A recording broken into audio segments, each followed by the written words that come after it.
theories lie ahead for The Last Jedi. The most telling sign of Kylo Ren's future within the Star Wars universe may well be the music that accompanies him on screen. Arguably the best character in The Last Jedi, Kylo takes some massive steps in the right direction in Episode 8, especially considering where he got his start.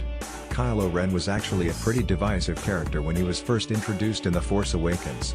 Tough-to-please Star Wars faithful were quick to label him a whiny, wannabe Darth Vader. His ruthless pursuit of rebellion heroes like Luke Skywalker and his father, Han Solo, was overshadowed by temper tantrums and an emo vibe that his detractors simply couldn't get past. In their eyes, the former Ben Solo was little more than a nuisance.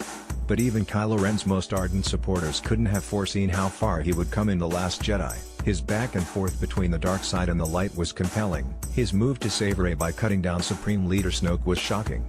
And Kylo's ultimate choice to take control of the First Order himself was all sorts of badass. He's the villain this new trilogy deserves, but questions of his true faith to the dark side still linger. After betraying Luke, Leia, and Rey once again, is Kylo Ren beyond redemption? According to an Elite Daily interview with Tufts University musicologist Frank Lehman, yep, he sure is. Based on the musical leitmotifs, themes that accompany one specific person, situation, or idea in a composition, he noticed accompanying Kylo Ren on screen in The Last Jedi. Lehman sees nothing but darkness in Kylo Ren's future. We get hints at a possible future for Kylo's theme, at least, in the very final scene where he's marching triumphantly through the evacuated rebel base. It just ends up sounding very pompous and full of itself.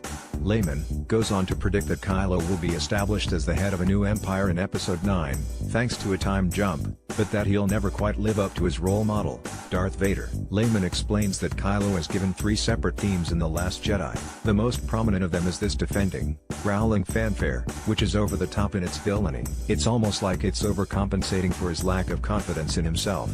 But even the extended theme Kylo gets at the film's conclusion falls short of Darth Vader's iconic tune. It can't quite match up to his predecessor's music. It will never quite manage the grand malevolence and memorability of the Imperial March, no longer how hard it strains.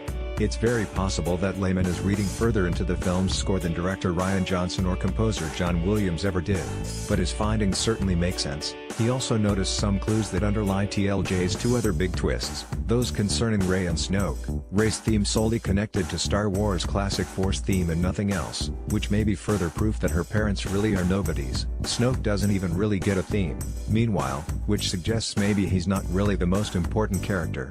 Whether or not Johnson and Williams had all this in mind while putting The Last Jedi together is unknown, but hey, it makes a lot more sense than most fan theories.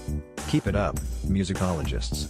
Next, shirtless Kylo Ren scene has a story purpose source, Elite